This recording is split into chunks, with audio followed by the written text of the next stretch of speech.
네, 우리 지난 시간 배운 거 복습을 하고요. 그리고 오늘 또 새롭게 국어를 시작하겠습니다. 지난 시간 우리 88페이지에 제목부터 해서 함께 읽어보고요. 또 신학적 주제, 포인트 3개, 그리스도의 연결 한번 읽어보겠습니다. 시작.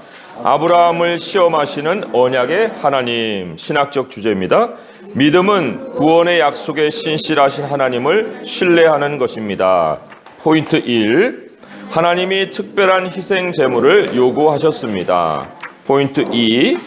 하나님이 대속 제물을 제공하셨습니다. 포인트 3. 하나님의 공급하심을 신뢰하라고 하십니다. 그리스도와의 연결입니다. 구약 전체에 메아리쳐 올리는 번제할 어린 양은 어디 있나이까? 라는 이삭의 질문은 신약 서두에서 세례 요한이 예수님을 향해 보라 세상 죄를 지고 가는 하나님의 어린 양이로다 라고 선포할 때 응답됩니다. 네, 이제 오늘은 새로운 과입니다. 98페이지 세션 9예요. 언약을 재확인하시는 하나님.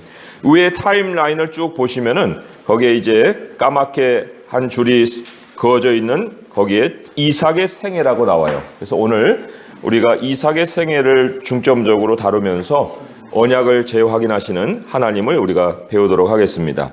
신학적 주제에 함께 읽어봅니다. 시작. 하나님은 사랑받을 가치가 없는 사람과도 함께 하시겠다고 약속하셨습니다. 자, 여기 조금 설명을 드릴 것이 이 신학적 주제 포인트가 3개가 함축되어 있다고 그랬는데 여기 포인트 1과 또 2 그리고 3이 어디에 해당되는지 하는 걸 좀 말씀을 드려보겠습니다. 포인트 1이 하나님이 특별한 방법으로 약속을 지키십니다. 그랬어요. 이 특별한 방법은 이제 내용 중에 나오지만은 특별한 방법이라고 하는 것이 바로 일반적인 방법과는 다른 방법이라는 거예요. 그렇다고 할 때 사랑받을 가치가 없다는 것은 특별한 방법이에요. 사랑받을 가치가 있는 것을 있는 사람을 사랑하는 건 일방적인 방식이면 사랑받을 가치가 없는 사람을 함께 해주신 것이 특별한 방법인데 거기에 이제 포인트 1이 있어요.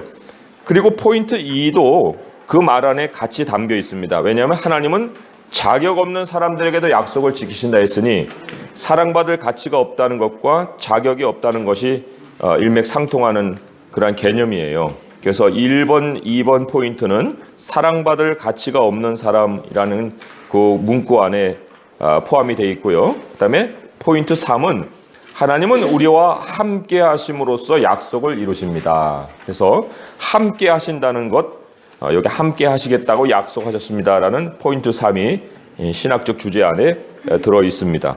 우리 다시 한 번만 신학적 주제 읽어보겠습니다. 시작.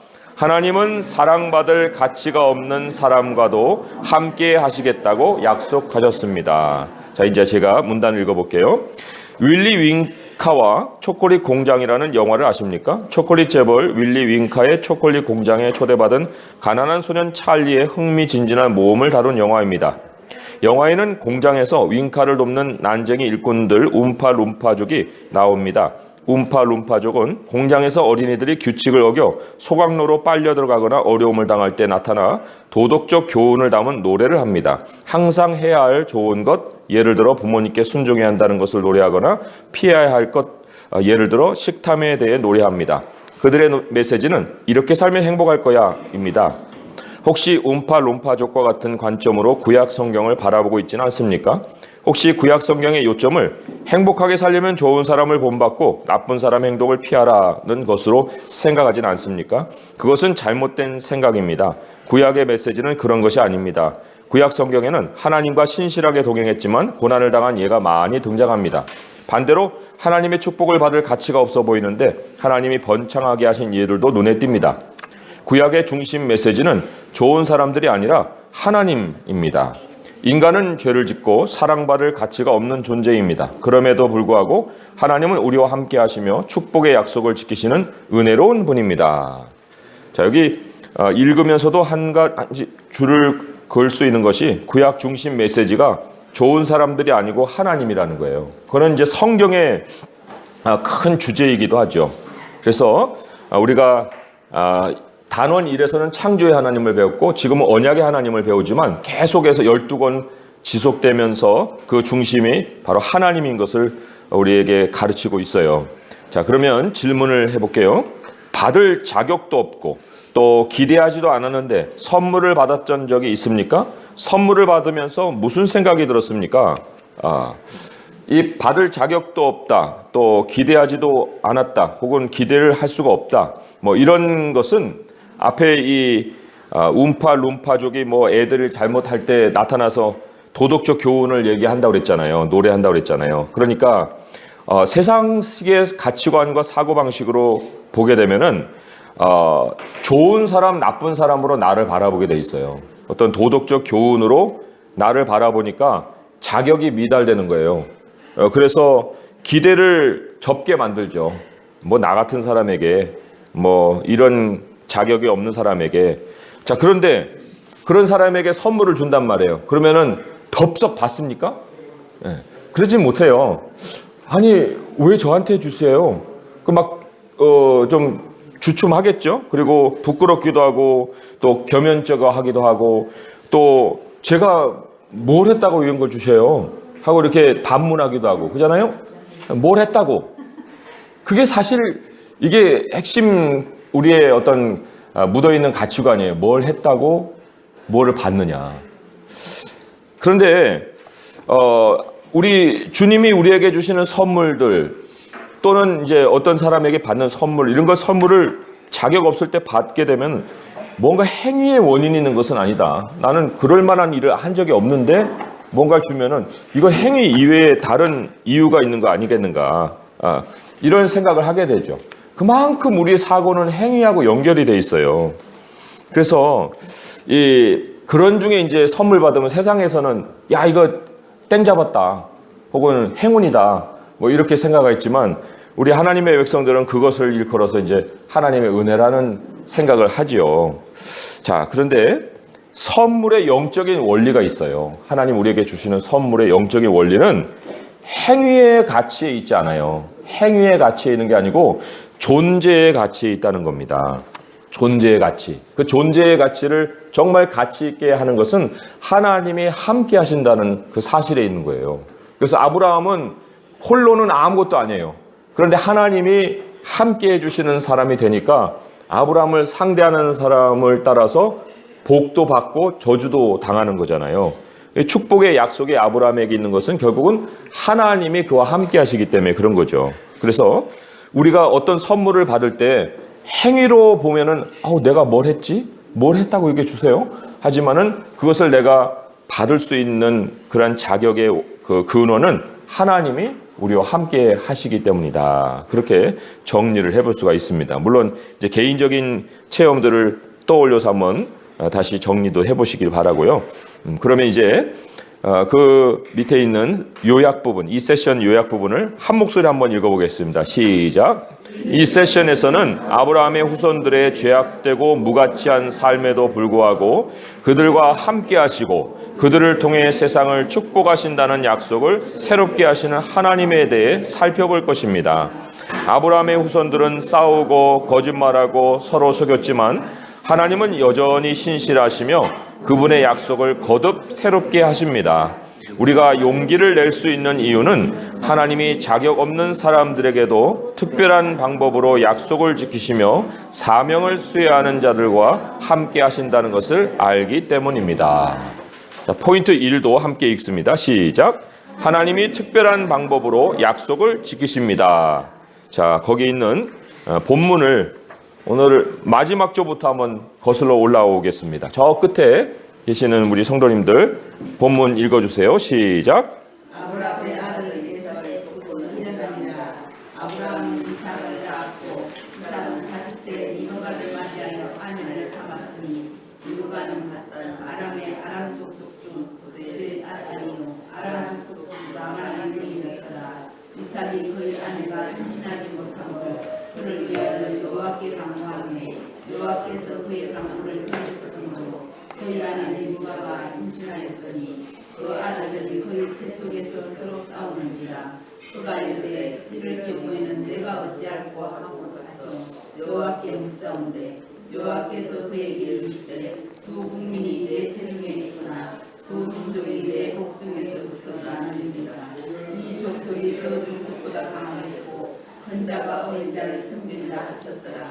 그 해산 기한이 찬적 해의 쌍둥이가 있었는데 먼저 나온 자는 붉고 전신이 푸릇받아서 이름을 에스라 되었고 후에 나온 아우는 손으로 에서의 발꿈치를 잡았으므로 그 이름을 야곱이라 되었으며 리브가가 그들을 낳을 때 이삭이 20세였더라.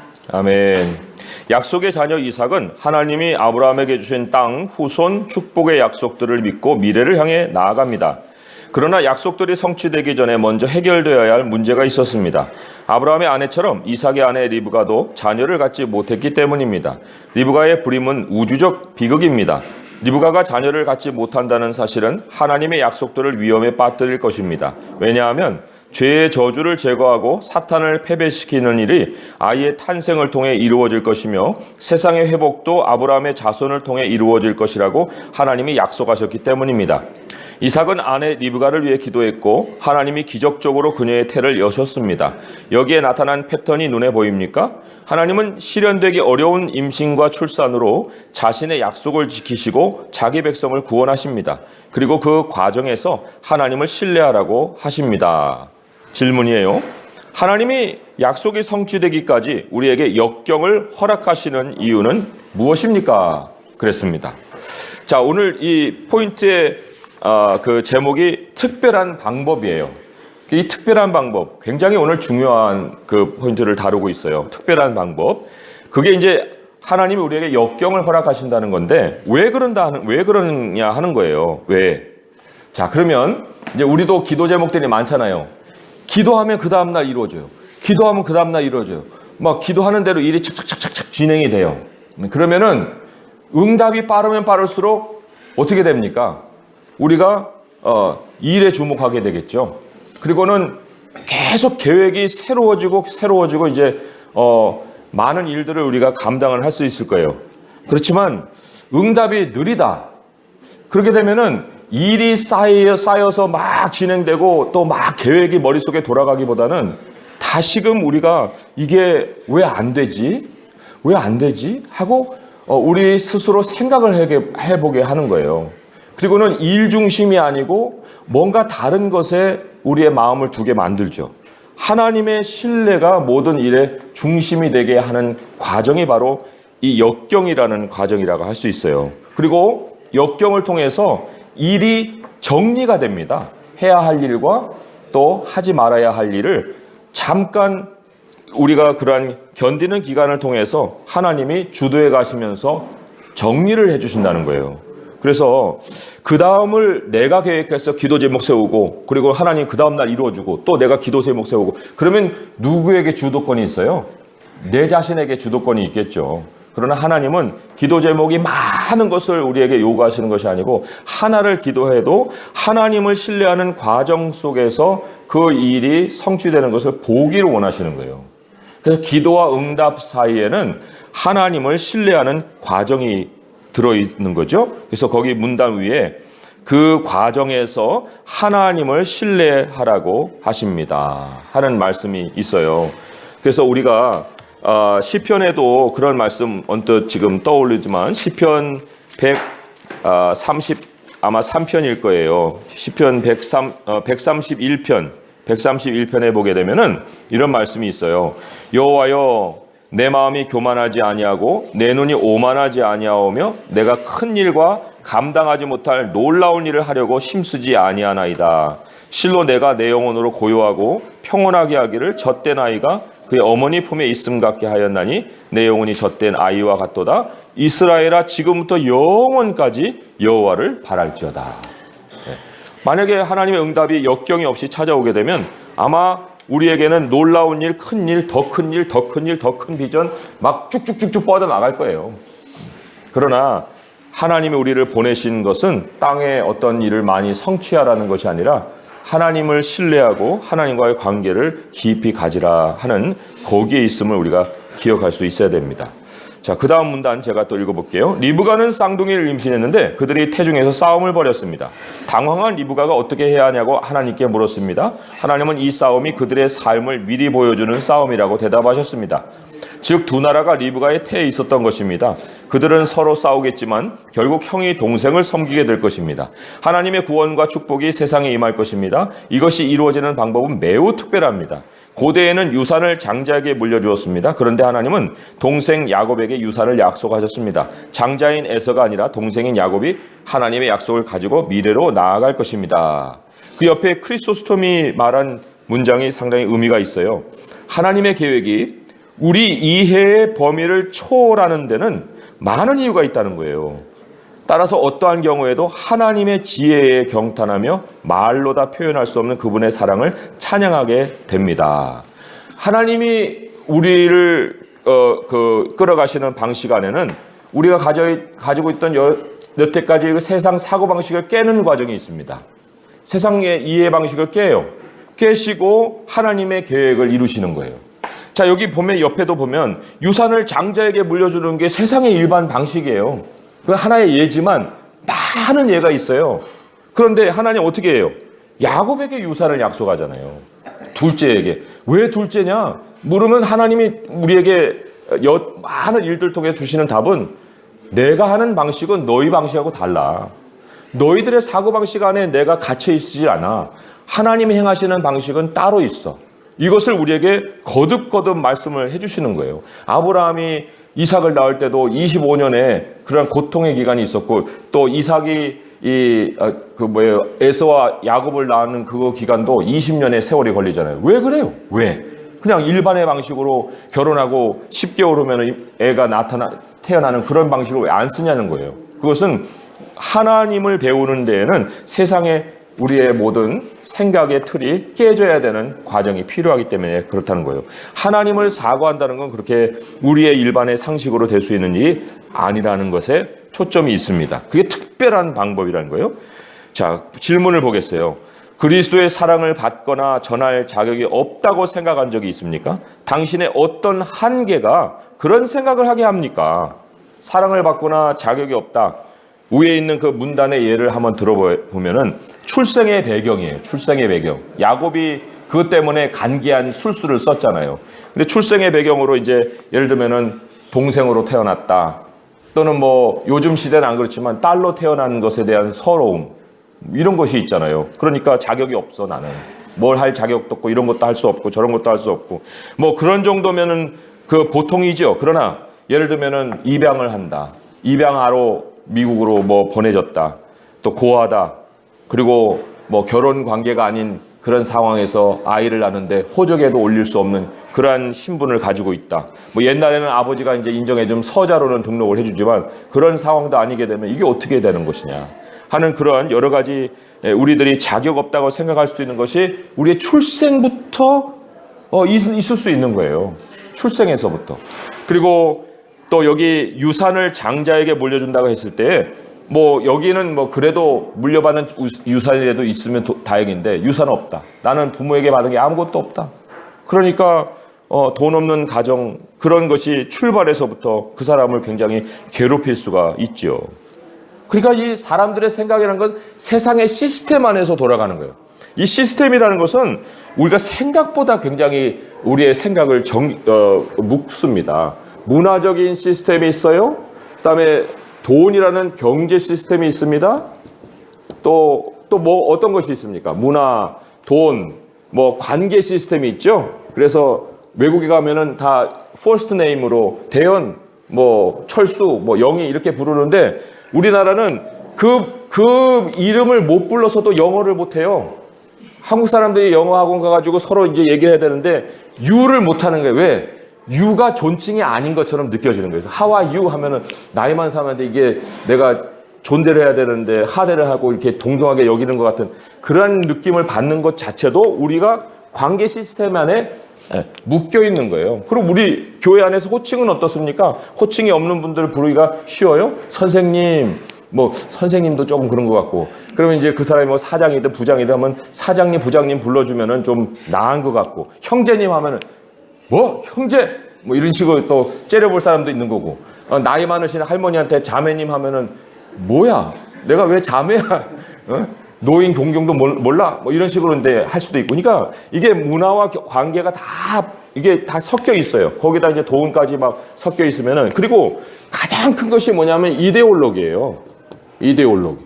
그래서 자본주의 사회에 사느냐, 공산주의 사회에 사느냐, 사회주의 사회에 사느냐, 이슬람 사회에 사느냐, 이 많은 사상 체계가 굉장히 사람들의 생각을 묶어버리는 거예요. 그러니까 거기서 교육받고 거기서 생각이 돌다 보니까 미래도 거기 안에서 생각하고 하나님이 일을 해주셔도 그 안에서 일을 해주시기를 바라고 기대하고 소망하는 그러한 상황을 우리가 살아갈 수 있다는 거죠. 그러니까 여기에 어떤 한계가 그런 생각을 하느냐, 그 한계, 선을 그어주는 이 한계가 바로 이 시스템이라는 거예요. 시스템. 우리는 시스템을 벗어나 있습니까? 하는 게 굉장히 큰 도전입니다. 하나님 시스템이라는 게 뭐냐 하는 것을 알기 이전에 하나님 시스템이 그 말씀하지 않는 많은 세상 문화 시스템 안에 나는 갇혀 있는 종인가. 여기에 이제 가장 크게 그 못 벗어나오게 만드는 원인이 두려움이고, 이 두려움의 배후에는 사망이 있어요. 죽을 것 같다. 두렵다. 내일 어떻게 되냐. 나의 인생은 지속될 것이냐. 이런 여러 가지 생각들이 우리에게 자격 없다는 생각을 하게 만들 수도 있어요. 두 번째 문제예요. 하나님이 가망 없고 자격 없는 사람들을 사용하셔서 자신의 계획을 성취하는 분임을 아는 것. 그것이 그 한계로부터 당신을 자유롭게 합니까? 자, 이제 이 한계에서 나를 이렇게 밖으로 빼낼 수 있는 유일한 요소가 있다는 거예요. 유일한 요소. 그 유일한 요소에 대한 말씀을 우리가 한번 보겠습니다. 빌립보서 4장 7절이에요. 빌립보서 4장 7절의 말씀에 우리가 익히 아는 말씀이지만 이런 관점으로 또 보게 되면 또 새롭게 보는 그런 관점일 수도 있어요. 빌립보서 4장 7절의 말씀 우리 같이 한번 읽어보겠습니다. 시작. 그리하면 모든 지각에 뛰어난 하나님의 평강이 그리스도 예수 안에서 너희 마음과 생각을 지키시리라. 여기가 요 영역 안이 바로 모든 지각이에요. 모든 지각. 예를 들면 이 깨달음이죠. 언더스탠딩입니다. 우리가 보통 이해해, 알고 있어 라고 생각하는 그 영역이에요. 우리의 교육 영역이고 자라온 배경의 영역이에요. 그런데 하나님은 이 모든 지각에 뛰어나신 분이에요. 이 영역 안에 섞여 있질 않아요. 거기에서 초월해 계시는 분이라는 거예요. 그래서 모든 하나님, 그것이 하나님의 평강이라고 그랬습니다. 평강이라는 것은 우리가 한편에서는 화평이지만 또 한편에서는 평정이라고도 볼 수 있는 거예요. 여기 화평은 peace지만 평정은 pacify거든요. 뭐 요즘 그 트럼프가 와서 얘기한 것이 힘에 의한 평화를 얘기하잖아요. 사실 그것은 인간의 개념이 아니에요. 인간은 무기를 가지고 하지만 하나님은 전능하심을 가지고 모든 상황을 평정시키시는 분이에요. 그래서 하나님의 평강이라는 것은 결국 하나님이 우리에게 주시는 화목함도 되지만 하나님이 모든 것을 주관해 가시고 하나님의 능력으로 이끌어 가시는 그 자체, 평정을 또한 평강이라고도 하는 거예요. 그러니까 평강의 하나님, 하나님의 평강, 그것이 우리의 모든 생각과 또 마음에 뭐를 했어요? 모든 마음과 생각을 지키신다 그랬습니다. 그 지키신다. 그러니까 하나님이 우리에게 주시는 이 상의 다른 것을 가지고 우리의 마음과 생각을 지켜가야 되는 거예요.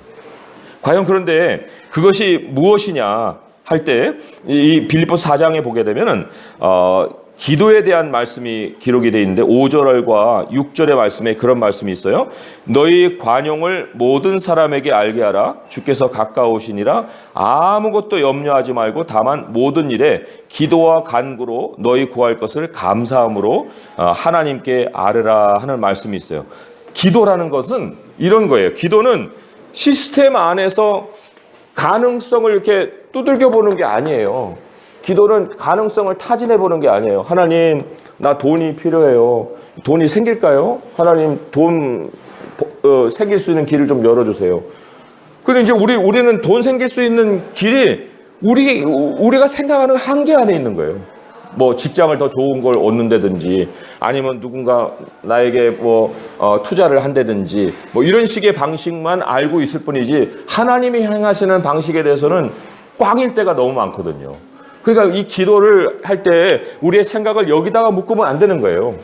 기도를 우리가 그냥 타당성, 합리성 혹은 가능성 이것을 두드리는 정도에서 기도가 멈추면 안 된다는 거죠. 기도라는 것은 우리의 논리 구조를 하나님의 생각 체제로 바꾸는 거예요. 하나님의 생각 체제로 바꾸는 거예요. 그러면 그것이 뭐냐? 우리가 가능성을 타진할 때 그 배후에 뭐가 있냐면 염려가 근거가 되는 거예요. 염려가. 너희 모든 염려를 하나님께 아무것도 염려하지 말아라 하는 것이 이제 이 시스템 안에서 딱 받아라.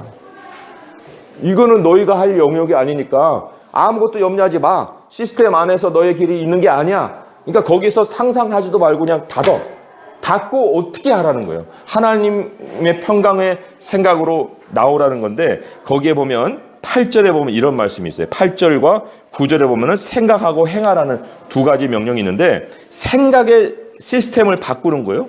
8절에 보면 끝으로 형제들아 무엇이든지 참되며 무엇이든지 경건하며 무엇이든지 오르며 무엇이든지 정결하며 무엇이든지 받을 만하며 무엇이든지 칭찬받을 만하며 무슨 덕이 있든지 무슨 기림이 있든지 이것들을 생각하라 그랬어요. 생각하라. 지난 시간에 우리가 아브라함의 생각을 배웠었죠. 그죠? 로기조마이. 그래서 로직이 뭐냐? 그것은 하나님이 우리에게 주신 어떤 상황 안에서 생각하는 게 아니라 하나님은 죽은 자도 살리신다. 그걸 아브라함이 생각했다는 거예요. 그리고는 이삭을 죽이려고 하는 그런 결론을 내리잖아요. 그 로기조마이라고 했는데 이게 논리거든요. 논리. 로직이라는 말이 여기서 나온 거예요. 근데 여기서 사용하는 그 헬라어도 바로 그거예요. 이 로직을 가지라는 거죠. 이 로직을. 여기 보면은 어디 뭐 문화가 있고 경제가 있고 무슨 우리의 뭐 관계가 있고 뭐 이런 게 어디 있어요. 무엇이든지 참된 것은 무엇이든지 참되고 옳고 경건하고 또 칭찬받을 만하고 사랑받을 만하고 정결하고 무슨 덕이 있든지 무슨 기름이 있든지 이것을 생각하라는 거예요. 그거에 생각하라는 거죠. 그거를. 여기 이제 무슨 덕이 있든지라고 할 때 이 덕과 기림. 사실 우리가 모든 것을 생각하는 생각의 방향은 이 두 가지에 있어요. 여기 이제 밑에 옳고 또 참되고가 먼저인가요?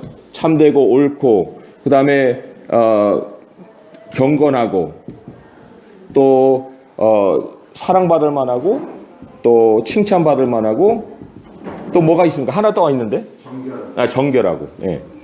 뭐 이런 것이 복잡할 수가 있어요. 참되고 옳고 경건하고 정결하고 사랑할 만하고 칭찬하고 물론 이런 것들이 막 목록이 돼갖고 이거는 옳고 이건 참되고 뭐 이런 식으로 머리가 막 잘 정교하게 돌아가면 좋겠죠. 그렇지만 이런 것이 정리가 안 될 때 요 두 가지만 생각해도 굉장한 생각의 틀이 바뀌어 버려요. 여기 보면은 무슨 덕이든지 무슨 기림이든지 덕이 뭡니까? 성경이 얘기하는 덕과 우리가 생각하는 덕이 다릅니다. 어떤 사람이 덕스럽다 그러면 그게 칭찬일 수도 있고 아닐 수도 있죠. 그죠?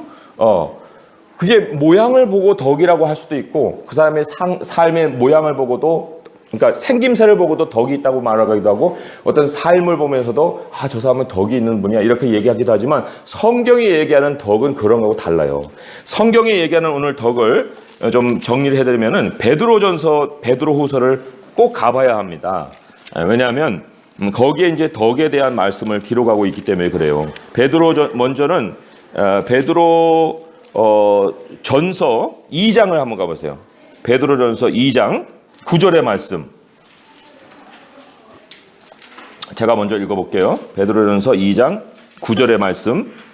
그러나 너희는 택하신 족속이요 왕 같은 제사장들이요 거룩한 나라요 그의 소유가 된 백성이니 이는 너희를 어두운 데서 불러내어 그의 기이한 빛에 들어가신 이에 아름다운 덕을 선포하게 하려 하심이라. 우리가 하나님에 대한 얘기를 할 때 뭘 얘기해야 되냐면 하나님의 덕을 얘기해야 되는 거예요. 하나님의 덕. 근데 하나님의 덕은 여기서 문장은 뭐냐면요. 하나님의 힘이에요. 하나님의 힘. 하나님의 파워라고 볼 수 있습니다. 하나님만이 행하실 수 있는 그거예요. 능력. 예. 그것을 성경은 덕이라고 얘기합니다. 굉장히 우리가 생각하는 거하고 좀 개념이 다르죠? 그런데 그것을 우리가 또 베드로 후서를 가보시면 베드로 후서의 1장 3절에 한번 보세요. 1장 3절. 그의 신기한 능력으로, 여기 이제 능력이 나옵니다. 생명과 경건에 속한 모든 것을 우리에게 주셨으니 이는 자기의 영광과 덕으로서 우리를 부르신 이를 알므로 말미암음이니라. 여기에도 덕은 바로 능력입니다. 큰 능력이에요. 하나님의 권능, 능력, 이런 것을 성경은 덕이라고 얘기를 합니다. 자, 그런데 하나님께는 이게 능력이에요.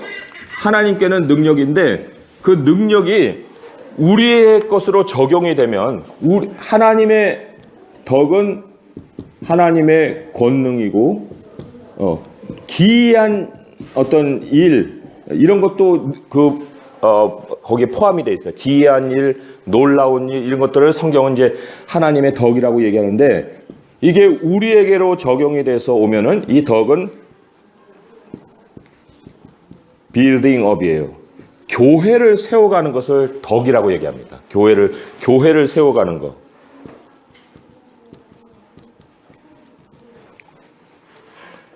그래서 교회의 덕을 위해서 해라. 교회의 덕을 위해서 해라.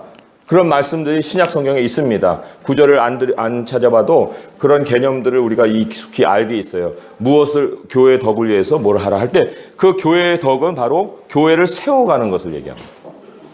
이거는 우리의 인품과도 상관없고 뭐 우리의 그 생김새하고도 상관없는 거예요. 하나님께는 하나님의 힘, 우리에게는 교회를 세워가는 것을 성경은 덕이라고 얘기를 하죠.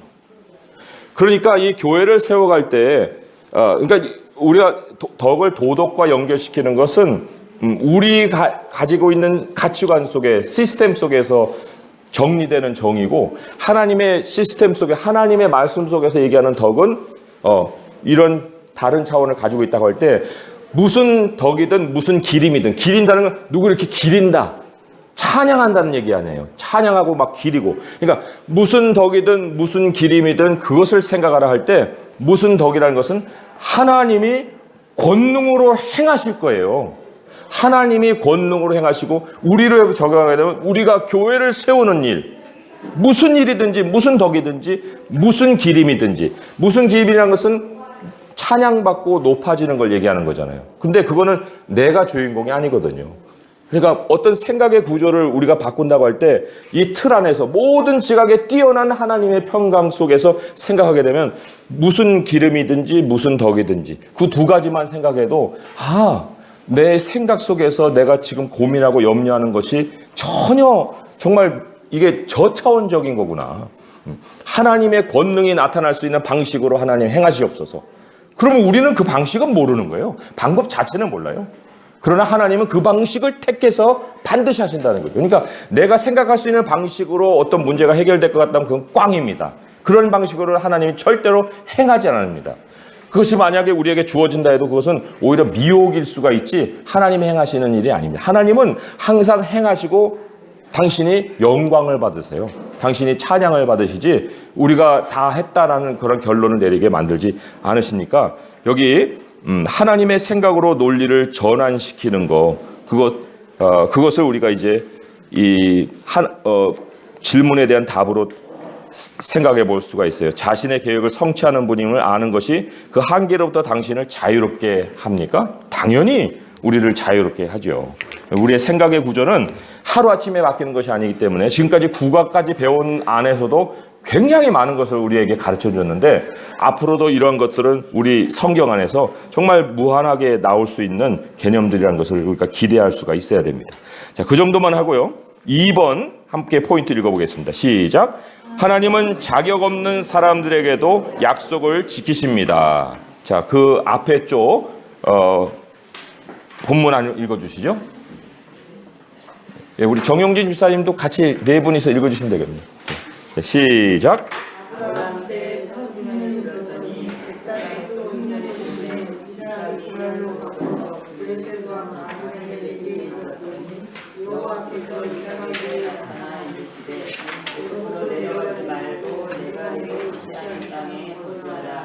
이 땅에 거주하면 내가 너와 함께해서 너에게 보이고 내가 이 모든 땅을 너와 내 자손에게 주리라. 내가 내 아버지 아브라함에게 맹세한 것을 이루어 내 자손이 하늘들과 같이 번성하게 하며 이 모든 땅을 내 자손에게 주리니 내 자손으로 말미암아 천하 만민이 복을 받으리라.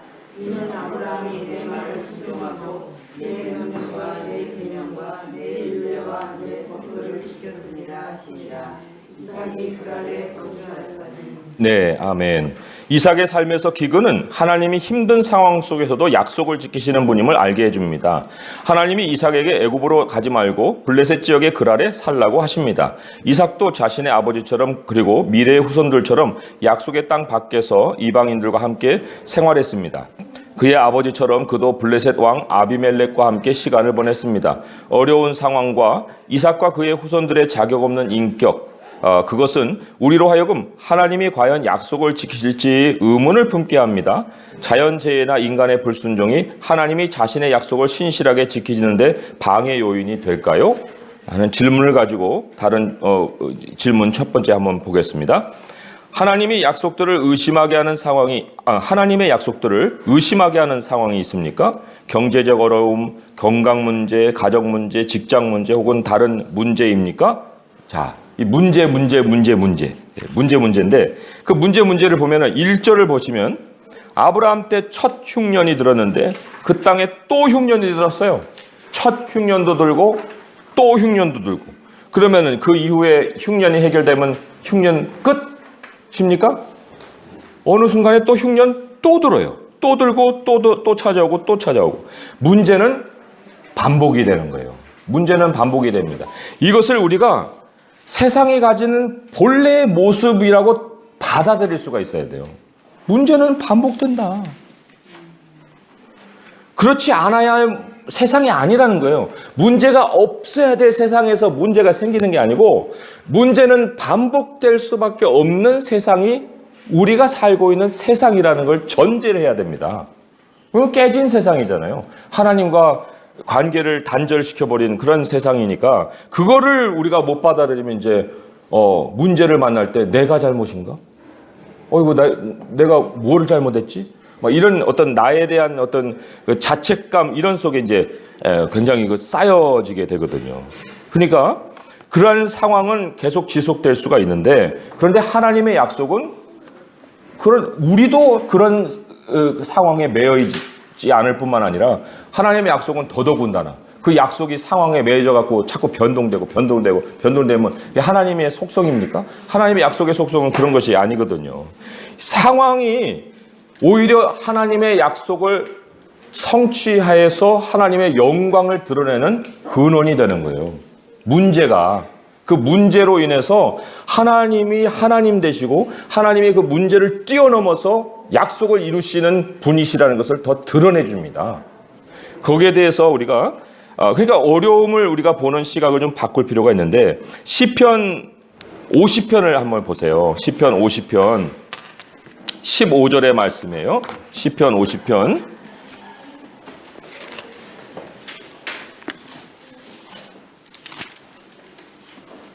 시편 50편 15절 이 전체를 다 읽어보시면 상당히 우리가 배우고 깨달을 것이 많은데 오늘은 시편 50편에서 15절만 한번 읽어보겠습니다. 함께 읽어볼게요. 시작.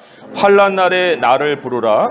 내가 너를 건지리니 네가 나를 영화롭게 하리로다. 우리가 하나님의 영광을 위해서 이제 살잖아요. 그러면 하나님의 영광을 어떻게 우리가 드러낼 수 있느냐? 하나님의 영광은 숨어 있는 게 아닌데, 그런데 하나님의 영광이 드러나는 그 정황은 환난이에요. 환난이라는 정황이에요. 이거는 지극히 정상적인 정황이라고 했어요. 문제는 거듭된다. 그런데 이 환난을 맞이했습니다. 내가 이 안에서 삽니다. 고민합니다. 어떻게 되지? 문제 하고 막 어려워합니다. 그런데 하나님은 뭐라고 그래요? 여기 이런 환난을 만났을 때 기도하라는 거예요. 기도는 아까 뭐라고 했어요? 하나님의 시스템 안에서 사고하는 게 1차적인 작업이에요. 기도라는 건. 내가 뭔가를 막 하나님께 리스트를 올리는 거가 아니고요. 하나님이 우리에게 원하시는 사고방식으로 하는 거예요. 무슨 덕이 있든지 무슨 기림이 있든지 그것을 생각하는 거예요. 그것 자체부터 이제 기도는 시작하는 거예요. 기도를 하라. 그러면 너가 나를 영화롭게 하리라. 그잖아요. 우리가 하나님을 영화롭게 하는 길이 환난 속에 기도하면 하나님이 뭘 하신다는 거예요? 개입해서 역사하신다는 겁니다. 하나님을 드러내신다는 거예요. 그럼 드러내신다는 것이 하나님의 영광이잖아요. 그러니까 우리가 환난을 어떤 기회로 사용하냐에 따라서 우리 스스로가 낭패를 볼 수도 있고 하나님께 영광을 돌릴 수도 있는데 환난이라는 그 기회가 왔기 때문에 정상이 아닌 어려움이 왔기 때문에 거기에서 하나님이 역사하시는 것을 통해서 우리가 하나님 살아계시는구나. 이렇게 사람들도 보고 하나님도 자신의 영광을 나타낼 수 있는 기회로 딱 잡으신다는 거죠. 그러니까 우리가 어려움을 보는 시각을 어떻게 바꿔야 되는가? 하나님의 영광을 드러낼 수 있는 기회가 왔구나. 하나님이 그걸 통해서 하나님의 약속을 이루실 그런 때를 가지시겠구나. 이제 그런 생각을 할 수가 있어야 하는 거예요. 자, 두 번째 문제. 어려운 상황에서도 의심과 싸우고 하나님의 약속들을 신뢰할 수 있는 방법은 뭐냐? 방법에 대해서 이제 말씀을 했는데 그 2절 우리가 이제 읽은 중에 거기에 보게 되면은 하나님이 그 지시를 내려요. 그리고는 애굽으로 내려가지 말고 내가 내게 지시하는 땅에 거하라 하는 이런 말을 합니다. 그러니까 더 이상 이 이삭의 1차적인 그 반응은 상황에 반응했어요. 기근에 반응을 한 거예요. 흉년에. 그래가지고 그랄로 갔어요. 하나님께 묻지 않고 갔단 말이에요. 근데 하나님이 우리에게 원하시는 방식, 신뢰의 방식. 첫째, 일단 더 이상 상황에 따라 반응하지 마라. 1차가 바로 그거예요. 즉각적인 애굽으로 내려가면 뭐 거기에 쌀도 있고 밥도 있고 뭐 다 있어요. 즉각적인 어떤 해결책이 있어요. 그러나 즉각 해결을 피하라는 거예요. 즉각 해결을 피하라. 뭐 한국이 어렵다고 미국 이민 가야겠네 하고 이민 준비하는 거 이런 거 하지 말라는 거죠. 하나님께서 그거를 먼저 하지 말라는 거고 두 번째로는 하나님이 지시하시는 땅에 거하라는 거예요. 그러면 이제 하나님은 어떤 식으로 우리에게 지시를 내리시느냐 하는 게 이제 궁금하잖아요. 어떤 사람은 하나님의 음성을 듣는다는데 나는 귀가 꽉 막혀가지고 하나님 한 번도 내 인생에 찾아와서 뭐 해라 어떤 그 책을 읽으면요 하나님이 자기가 아침에 어떤 말씀을 하셨다 그러는데 이상하다. 이 사람은 이런 경험을 하는데 나는 왜 책을 한 줄도 그런 글은 쓸 수가 없지? 이런 어떤 그런 경험들을 안 해보셨나요? 네. 그런데 여기 이제 하나님이 지시하시는 방식이 굉장히 상황 안에 우리에게 주어져 있는 것을 봅니다. 그 상황을 보시려면은 오늘 본문만 보시면 안 돼요. 본문이 있는 그 26장을 한번 찾아가 보겠습니다. 창세기 26장에 보시면 이런 말씀이 있어요. 창세기 26장에 오늘 이 본문은 이제 1절에서 6절까지만 기록을 했어요. 그리고 26장에 가시면은 이제 6절 마지막에 이삭이 그랄에 거주하였더니 그런 말이 있어요. 자, 그리고 이제 그 거주하면서 그 자기 이삭을 자기 누이라 이런 거짓말도 했는데 그거 정도 이제 거기에다 시설을 두지 마시고 8절을 한번 보시면 이삭이 거기 오래 거주하였더니 그냥 눌러 앉은 거예요, 거기에. 우리도 그렇잖아요. 상황을 멈출 수는 있잖아요. 그럼 멈추면 그럼 그 다음 뭐지? 지금 이삭이 지금 그런 상황이에요. 그 다음 뭐야? 멈추고 그냥 계속 있는 거예요. 이삭이 거기 오래 거주하였더니. 자, 그래 하나님이 어떤 식으로 역사를 하셨냐? 이삭이 뭘 능동적으로 한 게 없어요. 아비멜렉이 보니까 리브가를 껴안아? 이거 뭐야 이거? 그래가지고 아비멜렉 이삭을 불러요. 그리고는 너 왜? 네 누이도 아니면서 누이라고 해가지고 우리 백성 중 하나가 너희 아내하고 네 아내하고 동침하면 어떻게 될 뻔했냐? 그리고는 이제 모든 백성에게 명령해서 아내 범한 자 죽여라. 이삭이 한 게 아니에요. 그리고는 이삭이 이제 거기서 농사했어요. 그냥 일상으로 산 거예요. 근데 하나님이 복을 주셔갖고 자꾸 창대하니까 14절에 보면은 블레셋 사람이 이삭을 시기해요. 그래가지고 그 우물을 막 막아버리네. 못 살게 만드는 거예요. 그러니까 거기에 대해서 막 내 권리 주장하고 왜 우물을 막습니까? 하고 막 가서 멱살 잡고 싸우고 막 했습니까? 아니에요. 피했어요. 우물을 다른 데 가서 또 팠어요. 근데 또 거기 가서도 또 해코지를 하는 거예요. 그러니까 또 팠어요. 그리고 계속 옮겨 다니다가 어디서 22절에 보게 되면 르호봇이라는 곳에서 비로소 이 다툼이 사라집니다. 그리고는 이제 이삭이 거기서부터 부엘세바로 올라가고 본래의 하나님이 약속하신 그 땅으로 옮겨가고 거기서 이제 우물 파고 살아요. 자기가 옮기고자 하는 그러한 의지를 가진 게 아니고 하나님이 거하라 하는 그 명령 때문에 오래 거주하다가 그런 일들이 있는데 여기에 이제 하나님이 우리에게 원하시는 그러한 그 원리가 있죠. 디도서를 한번 보세요. 디도서를 보시면 디도서 3장을 한번 보세요. 참 중요하고 하나님을 신뢰하면은 야 이렇게까지 해야 되는구나 하는 것을 우리가 알게 됩니다. 그리고 그걸 한번 실천해 보세요. 정말 하나님이 역사하시는 거 아닌가 하는 것을 우리가 알게 돼요. 디도서 350페이지죠. 신약성경 350페이지 1절 2절 말씀 한번 읽어보겠습니다. 시작. 너는 그들로 하여금 통치자들과 권세 잡은 자들에게 복종하며 순종하며 모든 선한 일 행하기를 준비하게 하며 아무도 비방하지 말며 다투지 말며 관용하며 범사의 온유함을 모든 사람에게 나타낼 것을 기억하게 하라. 아무도 비방하지 말고 다투지 말고 관용하고 범사의 온유함을 모든 사람에게 나타낼 것을 기억하게 하라. 이것을 우리의 생각 속에 담으라는 거예요. 이게 하나님 세상의 시스템이라는 거예요. 그것을 우리의 생각 속에서 떠올리면서 내가 화를 내고 할 때도 아니지. 이것은 내가 교육받고 문화 속에 살아왔던 삶의 반응이지. 아니야. 여기서 화를 내면 안 되겠다. 다투지 말아야지. 그리고는 관용하고 온유함으로 내가 행동을 해야겠다 하는 그런 자세를 갖게 되면은 그런 우물을 메우고 막 내가 그런 박해를 받는 상황에서도 하나님의 지시를 따르는 길이 열린다는 거예요.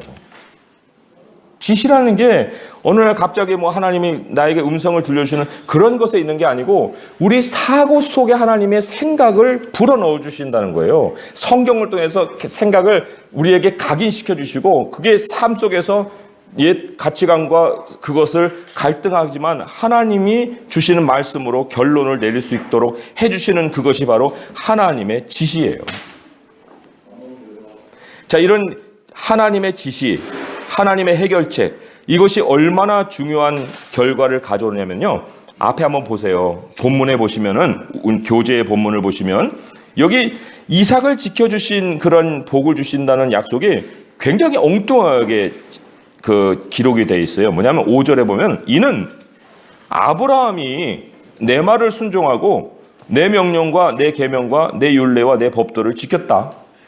아니 이삭을 복주고 했으면 이삭과 관계하셔야지 왜 뜬금없이 아브라함이 뭐 했다고 해서 이삭을 그렇게 천하 복을 주겠다고 그렇게 약속을 하시는가. 이게 좀 이상하죠? 그런데 우리가 순종하는 것이 얼마나 큰 하나님의 약속을 불러내느냐 하는 것, 잠언 14장을 한번 보세요. 잠언 14장 26절의 말씀이에요. 성경의 지혜는 그냥 뭐 유명한 구절 만들어낸다고 되는 게 아니고 모든 역사에 입증된 사실들을 우리에게 가르쳐 주는 거예요. 이게 아브라함과 이삭 사이에 나타난 것인데 잠언 14장 26절에 보면 여호와를 경외하는 자에게는 견고한 의뢰가 있나니 그 자녀들에게 피난처가 있으리라 하는 말씀이 있습니다. 견고한 의뢰가 있다는 것은 견고한 의뢰, strong confidence라고 할 수 있어요.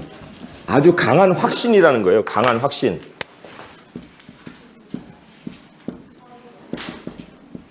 이게 믿음이라고도 볼 수 있죠. 뭐 구원에 대한 확신, 뭐 이런 거 얘기하잖아요. 확신. 여호와를 경외하는 자에게는 하나님을 향한 확신이 막 아주 흔들림이 없어요. 누가 뭐래도 나는 예수 믿는 사람이지. 그죠? 누가 뭐래도 하나님이 내 인생을 책임지시지. 내가 왜 거기서 흔들리지? 이런 강한 확신이 있습니다. 여호와를 경외한 자에게는 견고한 의뢰가 있는 거예요. 견고한 확신이 있는 거예요. 그런데 그런 견고한 확신을 가지고 살면 누가 혜택을 받아요? 누가 복을 받아요? 자녀에게 피난처가 있다고 그랬어요. 자녀에게. 아브라함의 자녀 누굽니까? 이삭이잖아요. 이삭에게 하나님이 피난처를 주신다는 겁니다. 그게 이삭 스스로가 만들어낸 어떤 그 신앙의 환경이 아니라 이미 아브라함이 만들어낸 신앙의 환경 속에서 이삭이 그렇게 영향을 받고 살아가게 된다는 거예요. 1세대가 참 중요하죠. 믿음의 1세대. 우리 여기 계신 분들 중에 믿음의 1세대 있으세요? 믿음의 1세대가 고생하고 참 어려움을 당한다 해서 그걸 우리가 막 너무 괴로워할 필요가 없습니다. 내가 하나님을 견고하게 신뢰하면은 누구에게? 나의 자손에게 하나님 피난처를 마련해 주신다는 거죠. 그래서 2세대, 3세대에 가게 되면 그런 땅이 경작되어서 조금은 더 순한 환경 속에서 살아갈 수 있도록 하나님 약속을 해 주시는 거예요. 그러니까 1세대들은 너무 그런 것을 괴롭게 생각지 마시고 이만큼 나의 걸어왔던 이 조상들의 삶에 단단한 이 땅이 있었구나 하는 것을 우리가 알 수가 있어야 되죠.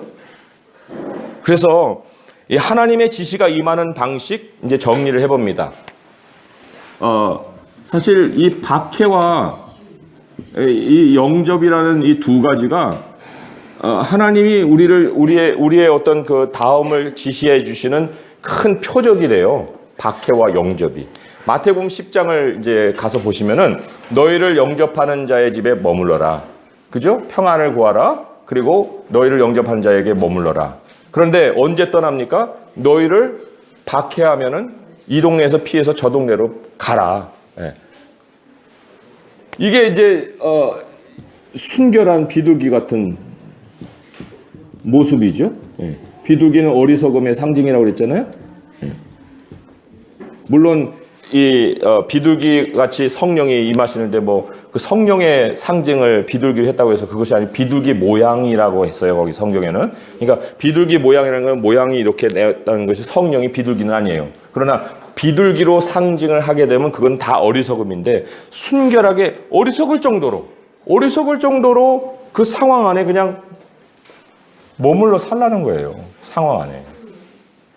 그러나 영접과 박해에 대한 그 두 가지가 우리의 삶에 있어서 언제 머무르고 언제 피해야 되는지를 가르쳐 준다는 거죠. 그게 예수님이 우리에게 주신 바 큰 지혜의 그 지시 인도하시는 방식이에요. 마태복음 10장 12절 13절 또 마태복음 10장 23절 거기에 이제 그런 근거가 되는 말씀을 찾아볼 수가 있습니다. 하나만 더 찾아볼게요.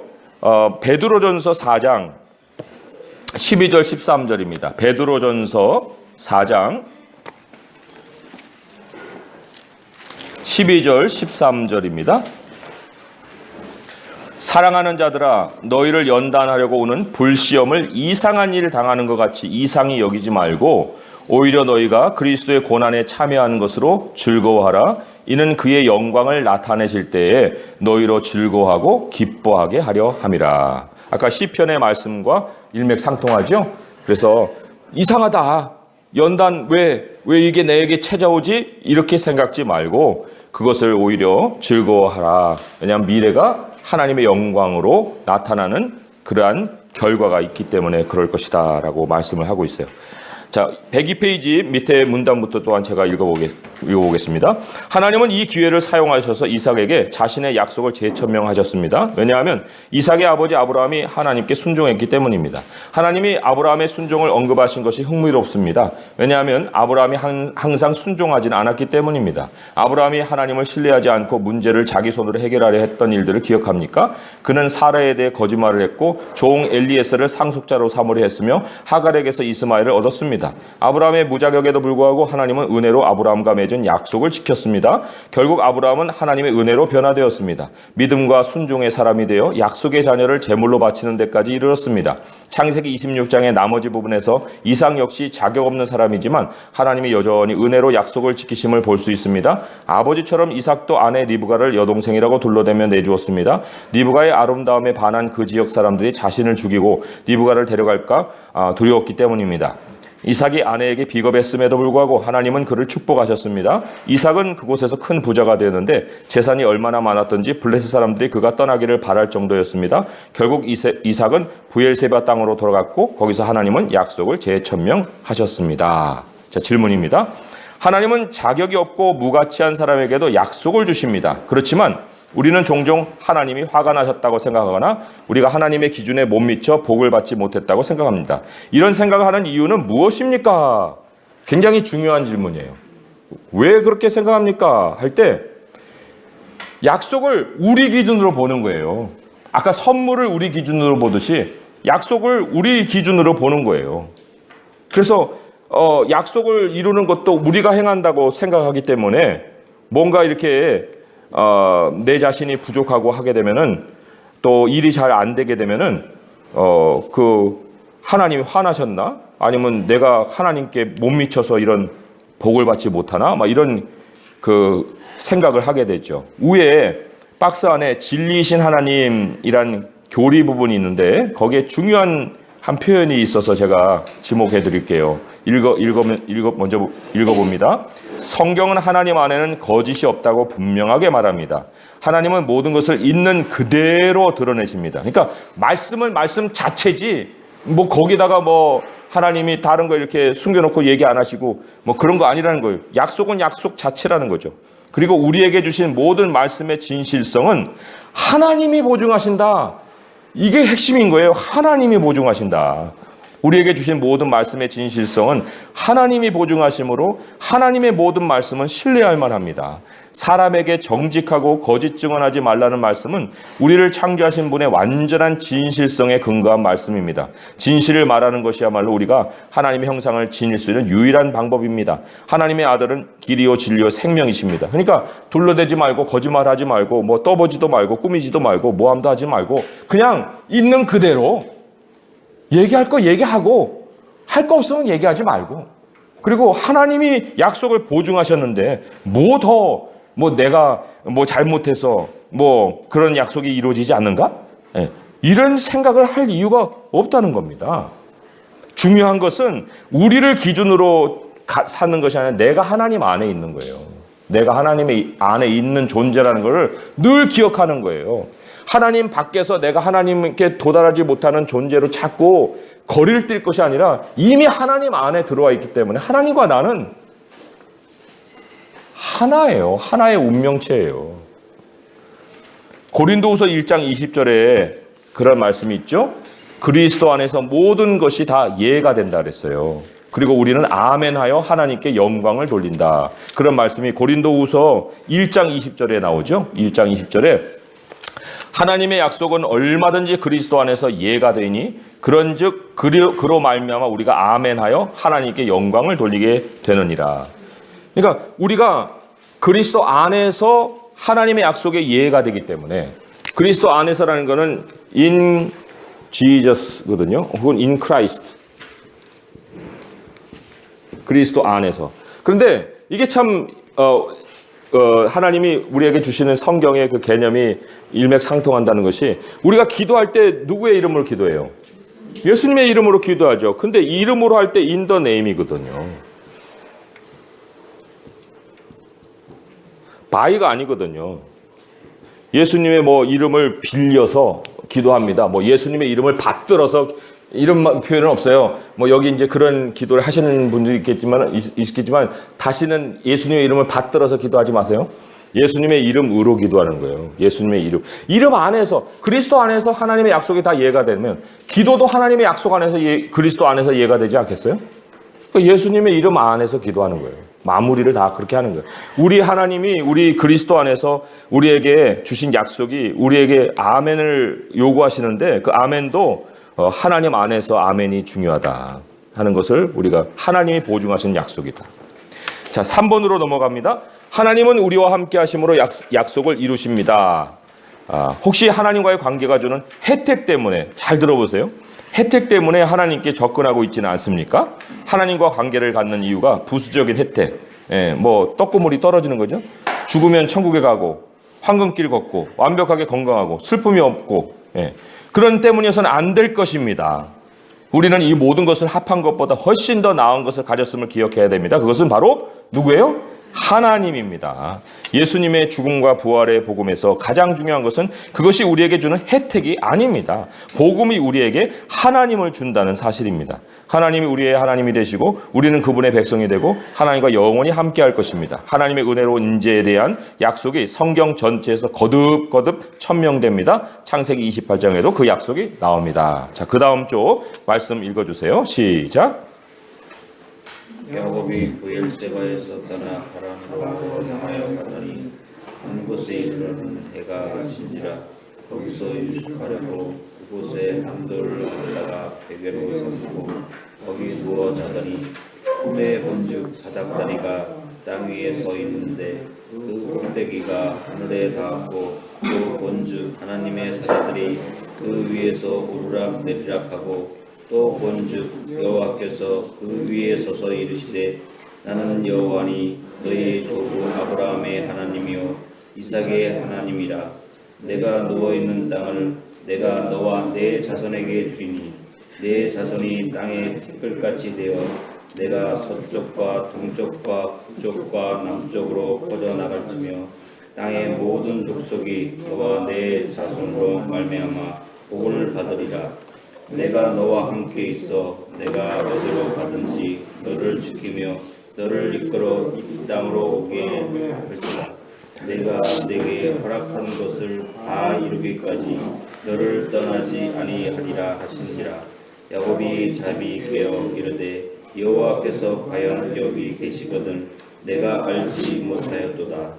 이에 두려워하여 이르되 두렵도다. 이곳이요 이것은 다름 아닌 하나님의 집이요 이는 하나님의 문이라 하고 야곱이 아침에 일찍 일어나 베개로 삼았던 돌을 가져다가 기둥으로 세우고 그 위에 기름을 붓고 그 이름을 베들리라 하였더라. 이 성의 옛 이름은 루스더라. 야곱이 소원하여 이르되 하나님이 나와 함께 계셔서 내가 가는 이 길에서 나를 지키시고 먹을 떡과 입을 옷을 주시어 내가 평안히 하나님 집 아버지 집으로 돌아가게 하시옵소서. 여호와께서 나의 하나님이 되실 것이요 내가 기쁨으로 세운 이 돌이 하나님의 집이 될 것이요 하나님께서 내게 주신 모든 것에서 10분의 1을 내가 반드시 하나님께 드리겠나이다 하였더라. 아멘. 출생의 예언대로 야곱은 하나님의 축복을 받았습니다. 그러나 에서에게서 빼앗은 것이었기 때문에 야곱은 에서를 피해 도망가야 했습니다. 밤이 되자 야곱은 돌을 베개 삼아 잠들었습니다. 그는 꼭대기가 하늘에 닿은 사다리 꿈을 꾸었습니다. 천사들이 그 사다리를 오르락내리락 했습니다. 여기서 여호와께서 아브라함과 이삭에게 하신 약속들을 야곱에게 재천명하셨습니다.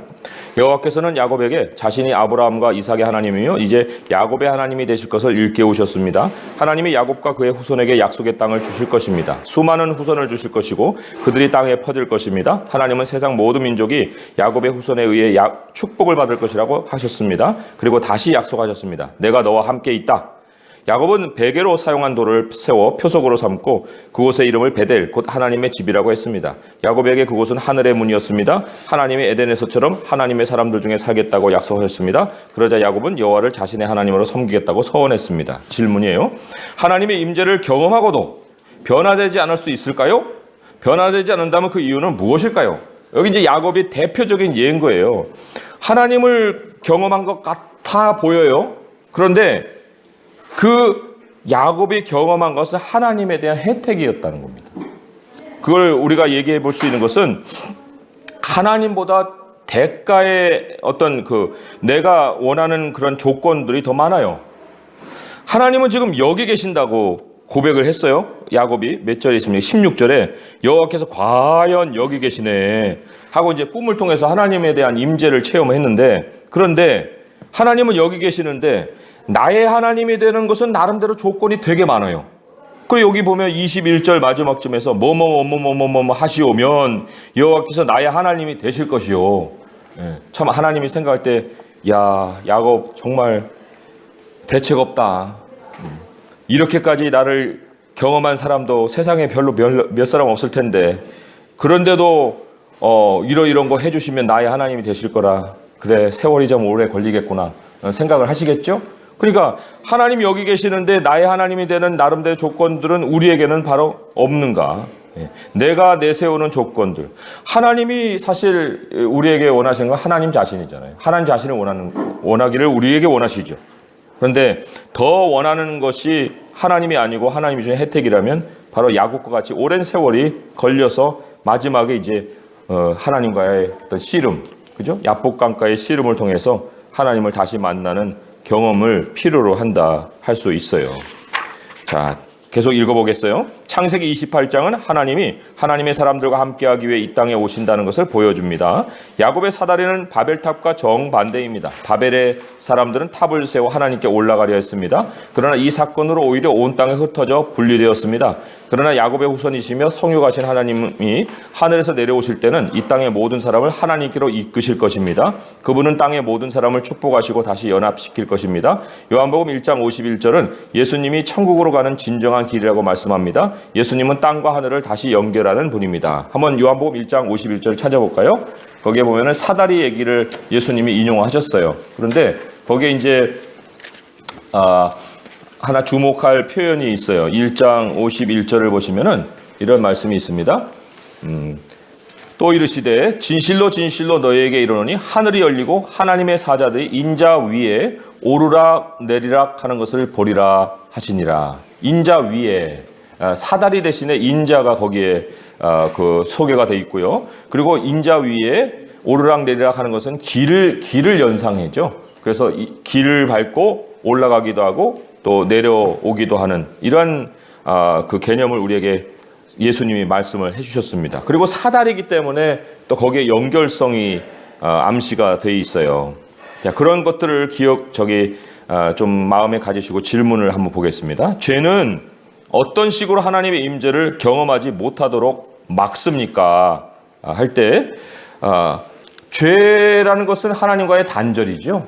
하나님과의 단절인데 사람들은 그 단절을 나름 어떤 그 방식을 통해서 메워보려고 했는데 그게 바로 대표적인 것이 바벨 성을 쌓는 거예요. 바벨 성읍과 바벨 탑을 쌓아서 그 하나님께 올라가는 거죠. 사다리를 통해서가 절대로 아닙니다. 연결자를 통해서가 아니고 스스로가 올라가려고 하는 그런 상황을 연출을 하죠. 그러니까 나를 중심에 놓는 거예요. 나를 중심에 놓는. 그렇게 되면은 절대로 하나님의 임재를 경험하지 못하죠. 그런데 두 번째로 하나님은 어떤 방법으로 우리의 죄를 극복하게 하시고 하나님의 영광과 은혜를 맛보게 하십니까? 위에 보면 성육신 하신 하나님이라는 표현이 있어요. 성육신의 방식이죠. 그것은 우리가 하나님께 올라오기 이전에 직접 하나님이 이끌어 가셔요. 직접 선두에 서서 행동을 하신다는 겁니다. 그런데 그 방식을 보게 되면은 기대하고 예상하고 우리가 가져왔던 시스템을 뛰어넘는 방식이에요. 그게 성육신의 방식입니다. 아기로 오실 줄을 누가 알았고, 동정녀에서 누가 아기 태어난 줄 알았고, 나사렛 같은 그런 어떤 외지에서 그 메시아가 나올 줄을 누가 알았어요? 모든 기대를 다 깨부시는 방식으로 예수님이 성육신을 하셨거든요. 그러니까 그것은 하나님 중심의 사고를 하게 만드신 거예요. 메시아를 기대하는 것도 우리식의 방식 안에서가 아니고 하나님이 주시는 그런 하나님 생각의 방식으로 메시아를 만나게 하셨어요. 그리고 그 메시아를 만난 사람들의 주된 표식이 보면 오랜 세월 기다림입니다. 성전에서 기다렸던 그 누구예요? 그 안나 선지자 같은 사람, 그죠? 시므온 같은 사람 다 기다렸어요. 기다리는 중에 예수님을 만났습니다. 그래서 우리가 이 하나님이 우리에게 원하시는 그 방식을 우리가 늘 깨닫고 그 방식으로 우리가 하나님께 반응하는 것이 얼마나 중요한가 하는 것. 그리고 그것은 서로에게도 그것을 기대할 수 있는 것이 우리가 마지막으로 한 구절만 찾아보고 이제 마무리할 텐데요. 갈라디아서 한번 보세요. 갈라디아서 4장 12절에서 15절입니다. 갈라디아서 4장 12절에서 15절의 말씀, 이런 말씀이 기록이 되어 있습니다. 제가 읽어볼게요. 형제들아, 내가 너희와 같이 되었은즉, 이게 성육신의 방식이에요. 내가 너희와 같이 되었은즉 너희도 나와 같이 되기를 구한다. 너희가 내게 해롭게 하지 아니하였느니라. 내가 처음에 육체의 약함으로 말미암아 너희에게 복음 전한 것을 너희가 아느니라. 육체가 약한 방식이라는 게 세상 방식이 아니거든요. 너희를 시험하는 것이 내 육체에 있을 때 이것을 너희가 업신여기지도 아니하며 버리지도 아니하고 오직 나를 하나님의 천사같이 또는 그리스도 예수와 같이 영접했다. 그런데 너희의 복이 지금 어딨냐. 그러니까 내가 너희에게 증언하니 너희가 할 수만 있었다면 너희의 눈이라도 빼어 내게 주었을 거 아니냐. 그러니까 옛날 방식으로 돌아가라. 성육신의 방식으로 다시 돌아가라. 다시는 이 사람들이 너희들에게 열심 내고 사람들이 이간시키고 그래서 사람들이 열심에다 주목하지 말아라. 약했어도 너희들이 나를 받아주었던 그때를 기억하고 그 방식을 동원을 해서 서로 소통을 하라. 그러나 하나님의 그 요구가 이 바울에게도 나타나고 우리도 그렇게 사람들에게 요구를 할 수가 있는 거예요. 어디 멀쩡한 사람들만 그리스도이면 이 교회에 뭐 하나님 사람이 누가 있겠습니까? 그러나 성육신의 방식을 우리가 택한다고 할 때는 정말 이렇게 바울의 요구처럼 내가 너희와 같이 되었은즉 너희도 나와 같이 되기를 원한다는 그러한 어떤 서로를 바라보는 요구가 정말 하나님의 생각 속에서 주어지는 거죠. 자, 문단 마지막 읽습니다. 하나님이 복음 안에서 많은 것, 죄 용서, 하나님의 가족으로서의 입양, 영원한 삶, 하나님 나라 안의 유업 등 그것을 우리에게 은혜로 주십니다. 그 가운데 가장 영광스러운 것은 하나님 자체입니다. 곧 하나님이시자 사람이신 예수 그리스도입니다. 우리를 위해 피 흘리신 그분이 죽음에서 살아나셔서 우리를 죄의 저주에서 자유롭게 하셨습니다. 하나님이 그분의 백성과 영원히 함께 하실 것입니다. 아브라함과 이삭과 야곱에게 주신 약속은 하나님이 예수 그리스도 안에서 우리를 위해 성취하신 약속입니다. 하나님은 아들을 주시기까지 약속을 지키는 분이십니다. 그리스도와 연결 함께 읽어볼게요. 시작. 자기 백성과 함께 하시겠다는 하나님의 약속은 예수 그리스도 곧 우리와 함께 계신 하나님으로 가장 분명히 성취됩니다. 자, 그 나눔을 해야 되는데 시간이 많이 가서 제가 좀 정리를 해드리는 게 나을 것 같아요. 우리는 담대히 그리스도의 사랑을 나누고 보여줄 수 있습니다. 우리가 완전해서가 아니라 하나님이 부족하고 자격 없는 사람들도 사용하셔서 자신의 목적을 이루신다는 것을 알기 때문입니다. 자, 1번 문제. 나의 삶이나 교회에서 하나님이 특별한 방법으로 약속을 지키신 것을 경험한 적이 있습니까? 그것은 하나님의 신실하심을 어떻게 증언합니까? 여기 특별한 방법에 주목을 하라고 그랬어요. 시스템 안에서가 아니고 모든 지각에 뛰어나신 그런 하나님의 평강의 방식으로 어떻게 약속을 지킨 것을 경험을 했습니까? 그러니까 여기 이제 특별함에 대한 의미도 우리가 정리를 해야 되겠죠. 그래서 이데올로기, 또 경제 시스템, 문화 시스템, 또 인맥 시스템 뭐 이런 것을 뛰어넘는 그런 의미라 할 수 있는데 예를 들면 이제 야곱을 세우는 것을 미리 가르쳐 주시는 거 그런 것이 이제 특별한 방법이겠죠. 고대 유산 장자에게 임하는데 그렇지 않은 방식, 또 리브가가 20년 만에 임신하고 출산했던 거 그런 것도. 그런데 약속은 반드시 이루어진다. 약속은 반드시 이루어진다는 거예요. 다만 문제는 뭐냐면 우리가 일반적인 방식만 주목하고 있기 때문인 거예요. 일반적인 방식만. 하나님은 특별한 방식을 자꾸 사용하시는데 우리의 문제는 일반적인 방식만 자꾸 주목하는데, 그래서 우리가 하나님은 반드시 20년이 걸리든 뭐 30년이 걸리든 약속한 것은 반드시 이루신다는 거, 그것을 특별한 방식 속에서 우리가 좀 더 묵상을 할 필요가 있습니다. 두 번째 문제는 창세기에 나타난 하나님의 약속들은 어떻게 우리의 마음을 감사와 순종으로 나아가게 합니까? 자, 제가 지난 시간에 순종에 대해 정의를 드렸죠? 순종은 우리가 합리적으로 생각하고 이성적으로 판단하고 그래서 따를 만하게 동의대에서 가는 것이 아니라 그랬어요. 순종은 이 땅의 시스템으로서는 도저히 행할 수 없는 그것을 하는 것을 순종이라고 얘기했습니다. 그렇기 때문에 하나님의 방식으로 사고하는 것부터가 바로 이제 이 순종 속에 시작이 되어야 되는데 하나님의 약속들은 어떻게 그렇게 순종을 할 수 있게 해주냐 그런 얘기죠. 왜냐하면 하나님의 약속이라는 것은 내 인생의 내비게이션과 같은 거예요. 내 인생의 내비게이션 없으면 우리 길을 잃어버리잖아요. 길을 모르면 지도를 봐야 되듯이 지도의 역할을 하는 것이 이제 내비게이션인데 하나님의 약속이 바로 인생의 어떤 그 지도라고 할 수 있거든요. 그러니까 이삭을 한번 보세요. 이삭이 자기 상황에 따라 움직였다가 거기서 딱 멈춰버리잖아요. 그리고 하나님이 지시해야 되는 땅에서 머물라니까 거기서 머물잖아요. 그리고는 시기나 분쟁이나 이런 것들이 생겼어도 그것은 오히려 이삭에게 하나의 인생을 나아가게 하는 내비게이션의 역할을 했지 멈추게 하는 역할을 하지 않았거든요. 그것이 이삭을 하나님 복주겠다는 약속을 막지를 못했거든요. 그래서 하나님의 약속이라는 것은 결코 우리를 힘들게 만드는 딴 세상 얘기가 아니라 그것은 바로 우리를 더 순종하게 만드는 힘이 된다.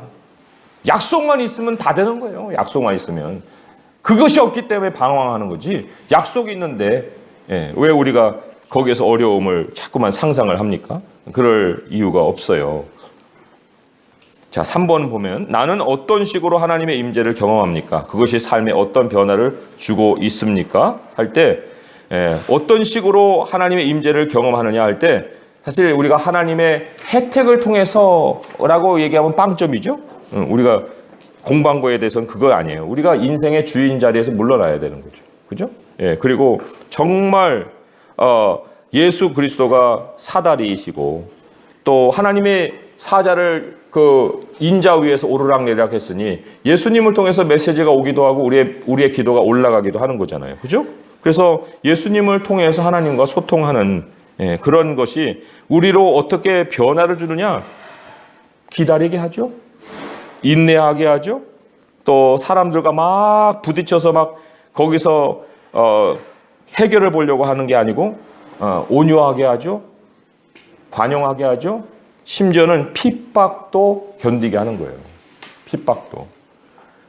그런 변화를 우리가 갖는 것이 정말 성경이 얘기하는 사람으로 내 자신을 비춰서 보는 거죠. 아, 나도 성경의 한 인물이구나 라고 볼 수가 있는 거예요. 그러나 이제 그것은 과정을 통해서 아브라함도 마지막에 그런 아름다운 열매를 맺었듯이 과정은 반드시 필요합니다. 그러나 그 과정에 우리가 과정 속에 있는 모습이라 할지라도 하나님은 반드시 시작하신 것을 마치시고 소원을 두시고 행하게 하시는 분이시기 때문에 우리가 그것을 신뢰하고 나아가는 것, 그것이 필요합니다. 자, 오늘 과를 배우면서 우리에게 다시금 하나님이 가르쳐 주시는 그 특별한 방식을 다시 생각하시고 여러 가지 기도 제목들을 정리를 하실 때 그 기도 제목을 간구하는 내용까지도 한번 다시 정리를 해보셔서 거기에 정말 하나님이 어떠한 방식으로 일하실지에 대한 기대를 우리의 시스템 속에서 하지 마시고 정말 놀랍고 기이하고 특별한 방식으로 하나님 일하소서 하는 그런 소원을 우리가 아뢰 수 있기를 바랍니다. 제가 기도하고 마칠게요. 하나님 아버지, 하나님은 특별하시고 또 우리를 특별한 존재로 만드셨습니다. 하나님, 우리가 세상에서 교육받고 자라오고 또 관계하고 그래서 우리의 사고가 너무 한계 속에 갇혀 있는데 하나님, 이러한 한계를 부수시는 하나님의 과정이 있습니다.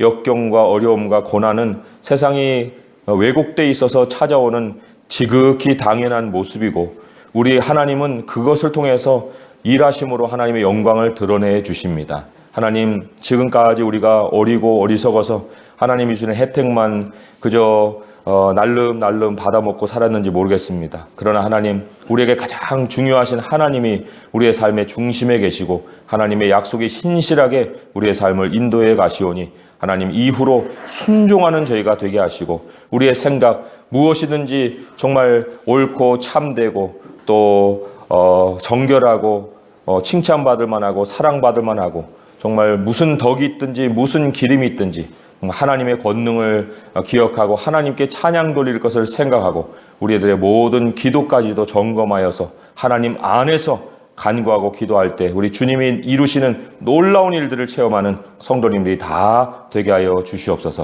예수님의 이름으로 감사하며 기도합니다. 아멘.